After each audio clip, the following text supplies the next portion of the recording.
Welcome to the Dawn Jarvis Show with Dawn Jarvis, the diverse nurse. And in this podcast, we will be talking about healthcare, self-care, diversity, careers, and well-being from a Black woman's perspective. We're really happy that you're here. So if you're ready, let's get on with the show. Hello everyone, and welcome to another episode of the Dawn Jarvis Show. I'm Dawn Jarvis, the diverse nurse.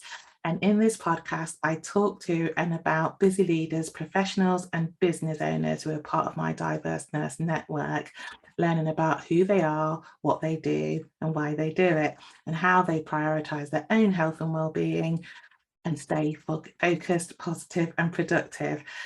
In today's episode, I'm going to be speaking to healthy relationships coach and recovering people pleaser, Helen Snape, about how you can tell if you're a people pleaser, the impact it has on your own life and those you care about, and what recovery looks like, and how you can ditch people pleasing for good. I know Helen, we're in a mastermind together. We've been to a couple of courses together. We're on LinkedIn, we're connected on LinkedIn, and we've chatted, and I'm really looking forward to this. Hi, Helen, how are you doing? Hi, Dawn. I'm really well, and I'm very excited to be on your podcast show. Thank you for having me. Oh, it's an absolute pleasure, my darling. So a couple of questions to start off with. Healthy relationships coach, what's that and what's that about? And then next, sort of like, how did you get to become one, and how did you get to where you are today? Oh, yes. So healthy relationships coach, for me, it is about supporting people to have healthy and rewarding relationships. You know, I'm not a dating coach. I'm not going to tell you like what to go out there and say to go and land your next date.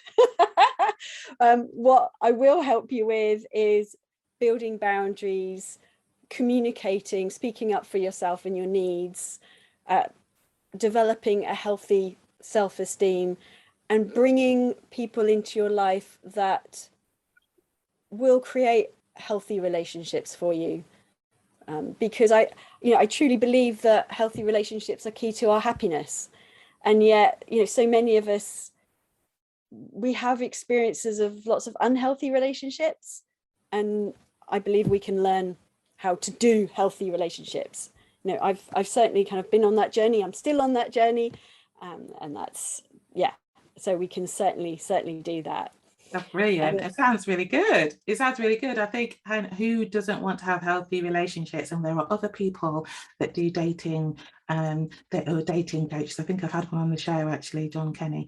So so we've got that covered, Helen. So we're going to talk about your relationships that you have in your everyday life with your family, people you work with, people you see in the shop, that sort of thing, aren't we? Sort of like, and I think it's so important, isn't it? Sort of like, because we no man is an island, or no woman's an island, are they? So you are defined by your relationships. I mean, one coach told me that you're the amalgamation of the 5 people closest to you, or something like that. It really does affect every area of your life.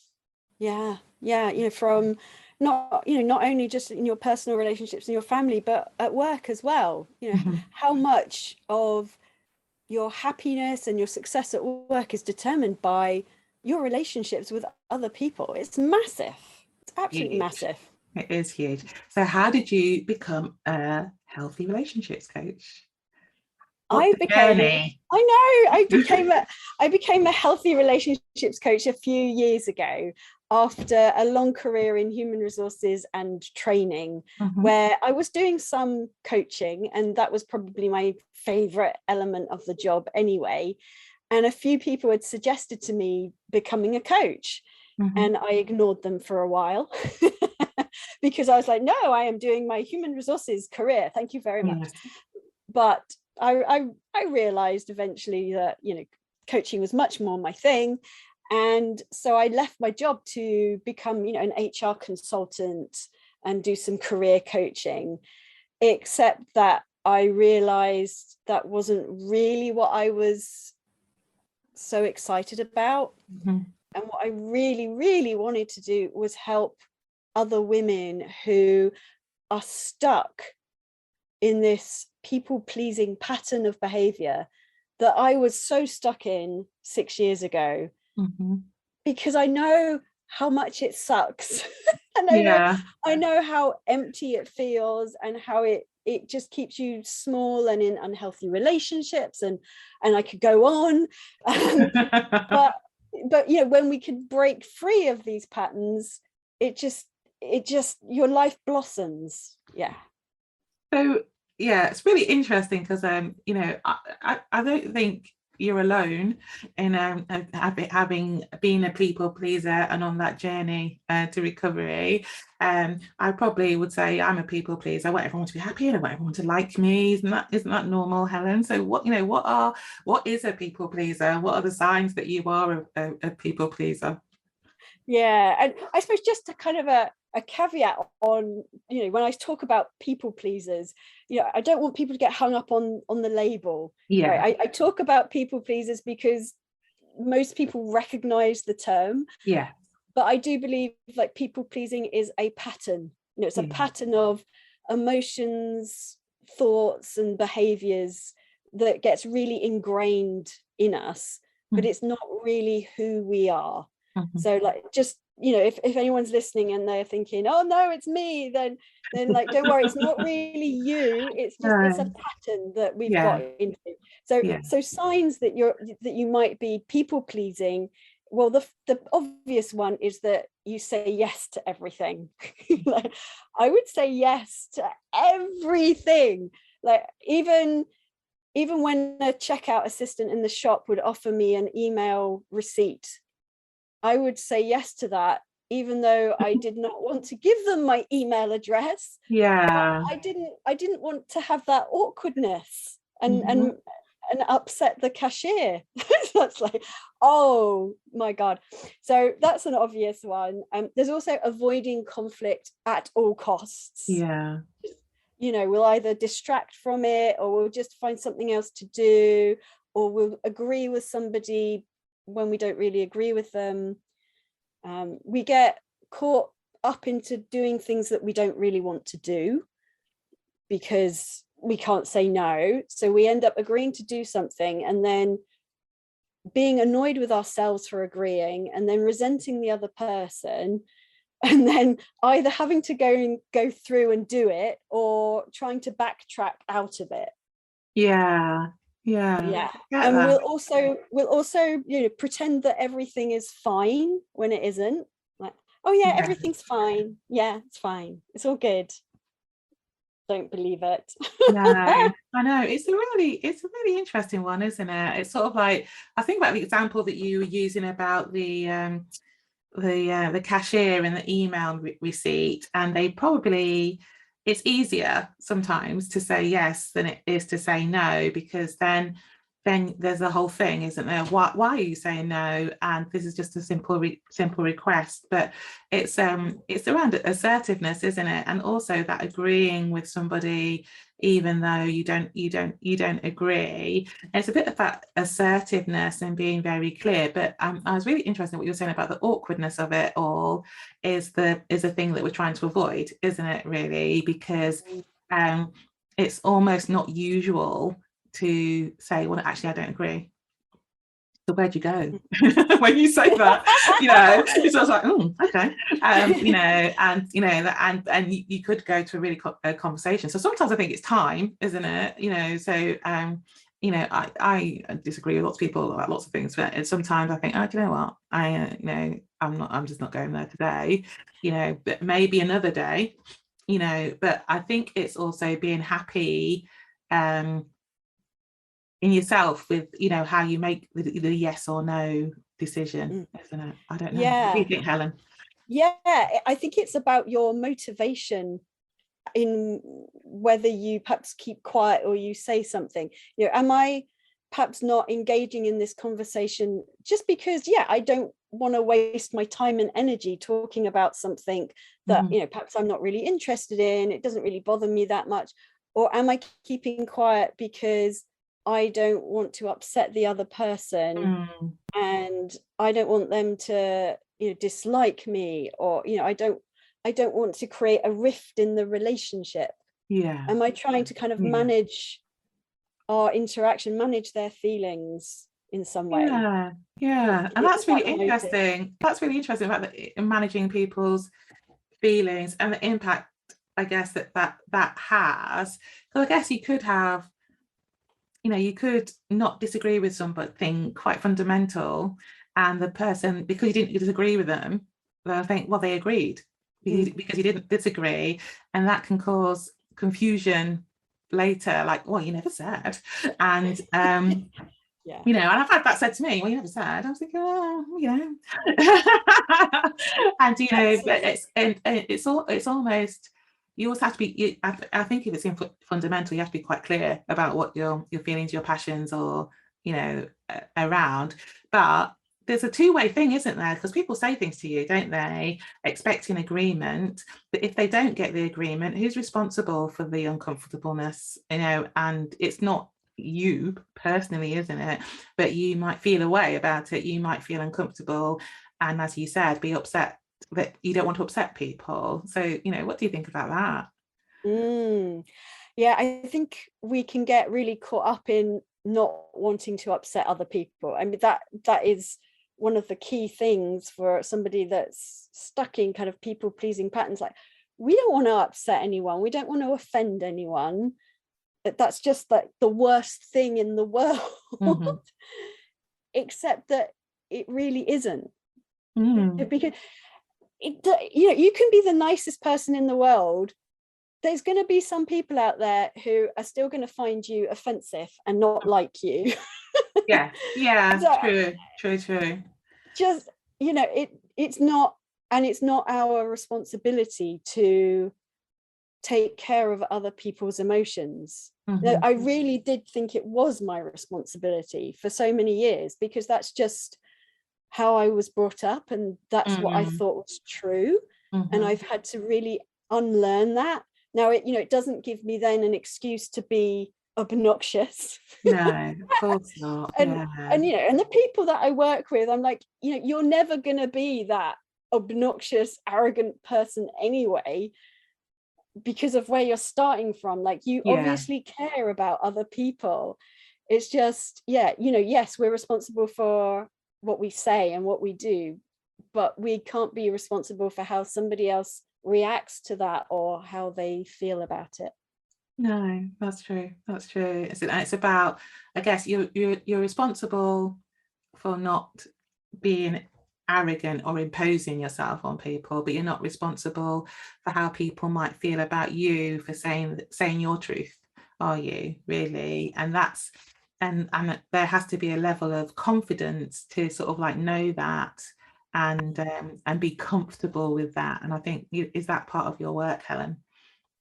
It is, yes. So part of the recovery journey is about becoming more comfortable with difficult feelings, the feelings that we don't want to have. yeah and a lot of it is about if I don't say yes to this person, I'm going to feel really guilty, and that is a big obstacle. And it's learning that actually maybe that guilt isn't real guilt. Like, maybe you haven't actually done anything wrong. Absolutely. And so it's then about how can I live with that emotion? How can I manage it? How can I be kind to myself about it, rather than giving into it and being like, oh, well, I must agree with them because then I won't feel guilty anymore.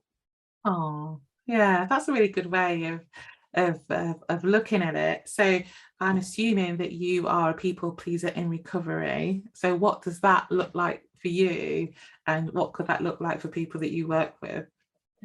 Yeah, so people pleaser in recovery, it's about valuing your own peace and serenity above everything else. It's about not needing to be needed in a relationship. So you can go into a relationship and there is more of a balance, there's give and take, and you show up as equal whole people. There's not this kind of, I need you to be doing this and I need to be giving to you all the time. It's much more balanced. And there's also an ability to let go of relationships that are really unhealthy, because again, you value your peace above all else, and also you develop a supportive network of friends and things that you enjoy, so that, you know, if you need to leave a relationship, you haven't just got a vacuum, you've got other things in your life. Yeah, that sounds really good, actually, because I know you're not a dating coach, but I think that is really relevant, isn't it, for sort of like love relationships, and that it you can't be everything for everyone, because at some point you're gonna let them down, or they're not gonna give you all that you need, and there's different things for different needs, isn't there? Different people, different kinds of relationships that make up all the relationships in your life. So I think that's really, really good. And so, and how do you get there? So what are the keys to getting to being in that, which sounds like a wonderful state? And I know it's a continual journey. I don't think you get there like you've arrived. I'm arrived. That's not what happens. I'm free. Yeah. But get a little halo. It's great. But it's recovering from people pleasing is definitely a journey. I think I'll probably be on it the rest of my life. But for me, there are four key components. The first one is really getting to know yourself. Like so many people, I'll talk to them, and it's even the simplest things about like, oh, well, where would you like to go out for dinner tonight? And the answer is, oh, I don't know, you decide. And it's because, we're not giving any attention to ourselves. We're always focused on other people. And so we need to learn to bring that attention back to ourselves and learn, actually, what is important to me? What is it that I love? What is it that I enjoy? What is it that really pisses me off? And start to build this relationship with ourselves. Brilliant. So that is the first key. The second thing is mind-body connection, because I think we can be so good at ignoring how we feel. Again, because we've been prioritizing how other people feel, is we've learnt to ignore or dismiss or just trivialize how we feel.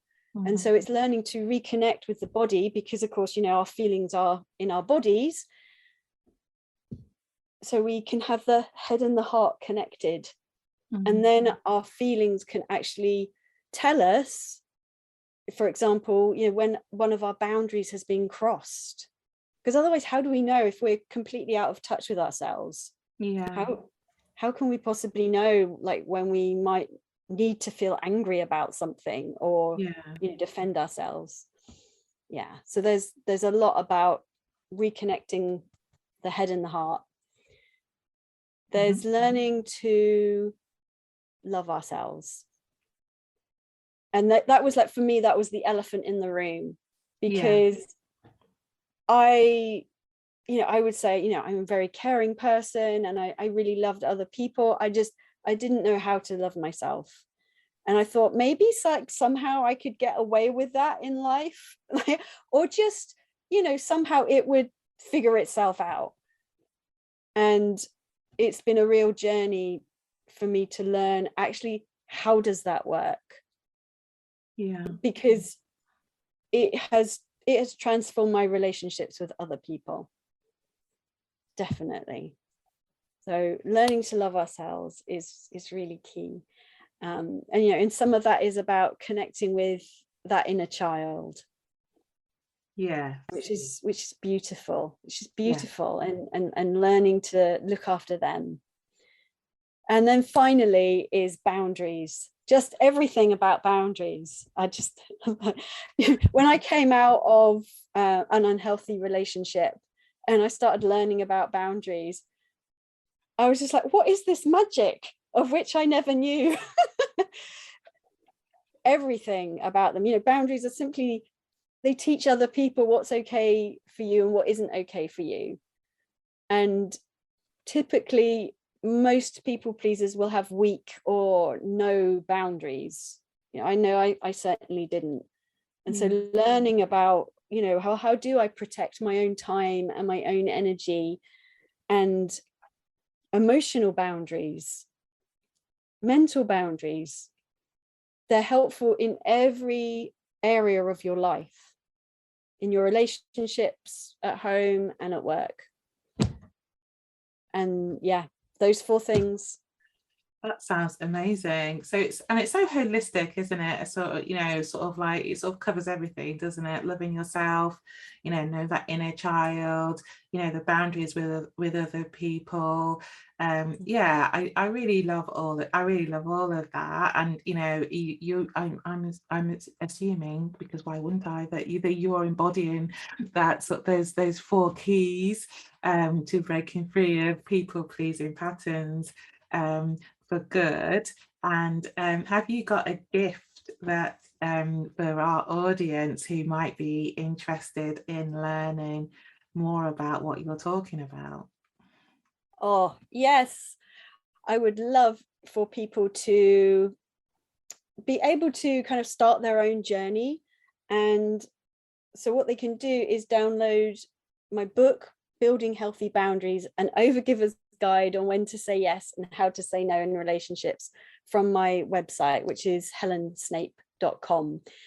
And in that book, they'll discover a bit of my own journey in learning all about boundaries and how awful it was that I didn't have any.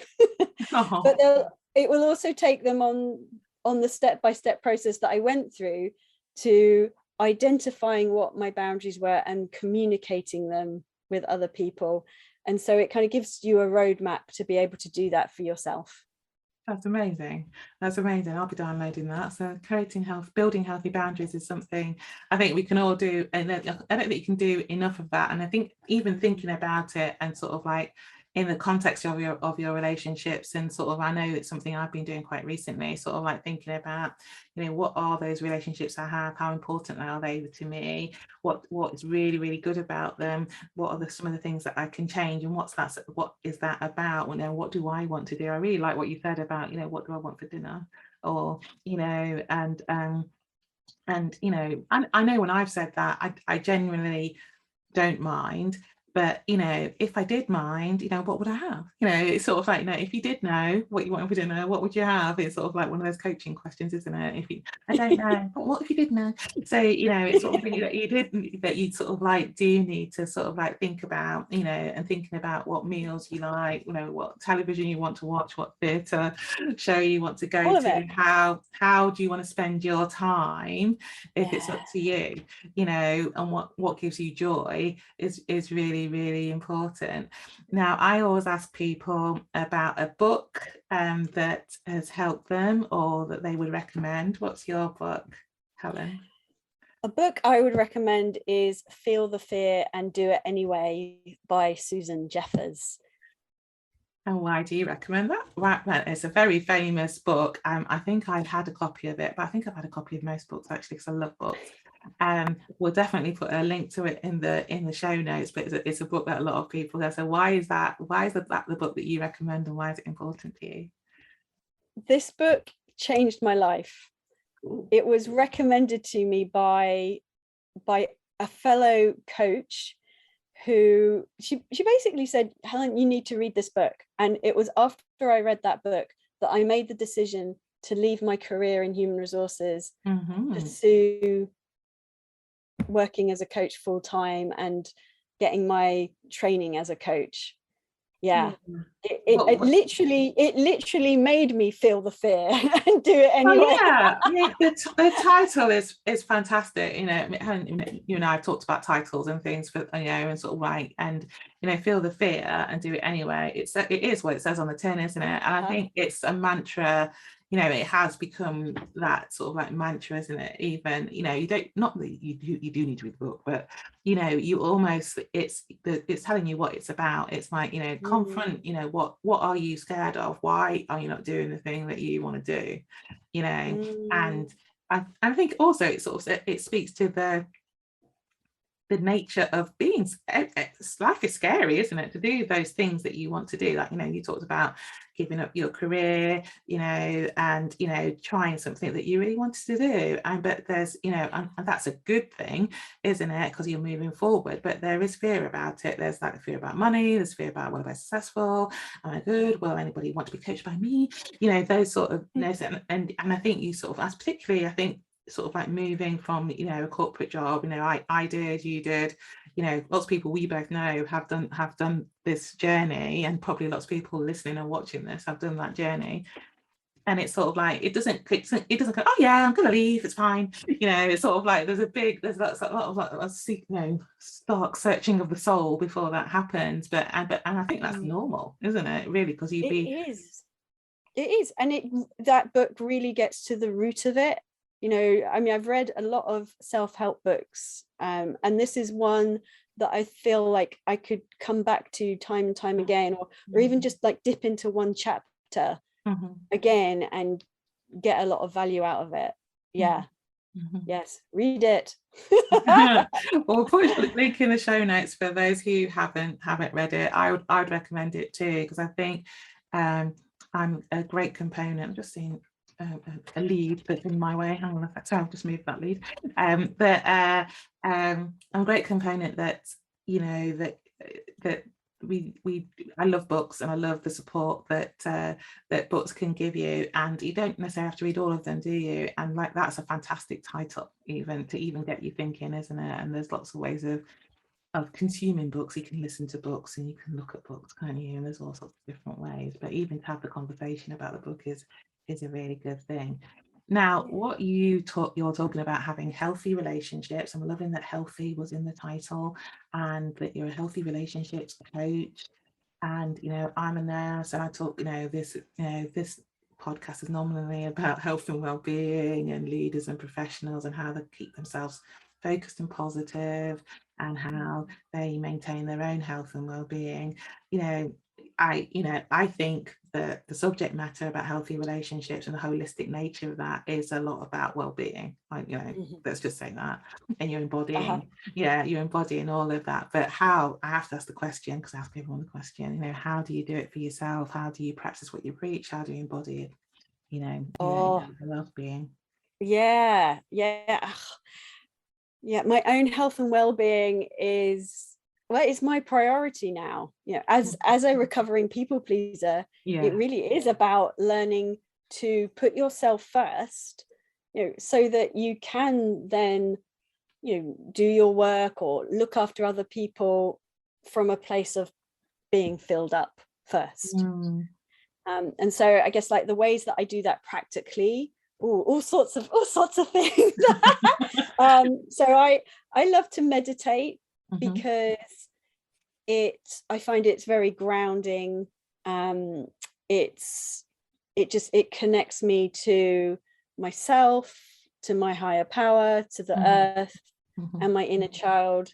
It's like a super highway for all those things. And it's also very good practice, mental practice for stepping back from my own thoughts and feelings, you know, and kind of being the observer of those, and holding space for them, and not kind of getting just all wrapped up in them, you know, because, you know, it's said that we have, what is it, like 90,000 thoughts a day, and most of them are negative, and most of them we repeat day after day. So something like meditation is like, it actually helps you. It's like mental muscles, you know, for managing that. So that's really important. Practicing setting boundaries. So, you know, doing the inner work to identify actually, you know, what is it that I need to protect my own time and energy. But then, like, maybe more practical things is just, you know, I drink a lot of water. I sleep a lot. I'm loving that. Prioritizing my sleep. and just finding ways that my body likes to move, because I find that if I don't give my body movement, then I have less energy and less motivation. And for me, it's not really about exercising, it is about movement. So, that might be going for a walk, or it might be doing some Pilates, or it might be madly dancing to YouTube videos, which is kind of what I do a lot. But yeah, it varies just depending on my mood. I need to say that I love the way and prioritizing the way I move. I love that. I'm going to keep that. No, prioritize the way you move, because that does exercise. It almost is like a swear word, isn't it? Exercise. I must exercise more. Just like, that's quite hard, doesn't it? Prioritizing the way I move just feels so mellow and so it's lovely. So yes, I'm going to keep that one. I like that one a lot, Helen, and thank you for those tips. So how can people stay in contact with you, Helen, hear more about your work and what you're up to? What's the best way to keep in contact with you? Yeah, people can find me all over social media, but the easiest way to contact me is via my website, which is helensnape.com. Oh, that's wonderful. And we're coming to the end of the show, and how I end this with all my guests is there some tip or advice, and it could be related to what we're talking about, but it doesn't have to be, that you'd like to leave the audience with?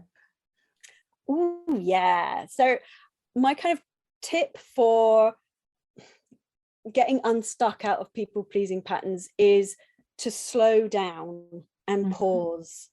So it's just introducing that gap between somebody perhaps asking you to do something and the yes coming out of your mouth. Just see if next time you can slow yourself down, breathe, pause, and it gives you time to think about how you want to answer, or to introduce a delay and say, actually, I'll get back to you. Yeah, that's my tip. I like that one. Pause, and that gives you time to think, and it just slows everything down. Because I know that happens to me. You sort of think, what's that? Say yes, okay. And then, that sort of like, and then you think, oh, I should have given myself a bit more time around that. So I really, really like that. So thank you so much, Helen. It's been an absolute delight to talk to you again today and to share your story and your tips with the audience. And thank you so much for being a guest on the show. Thank you, Dawn. You're welcome. That's it for Dawn Jarvis Show today, which is brought to you by dawnjarvis.com and the Diverse Nurse Network. Take care, everybody, and hopefully we'll speak again soon. Bye.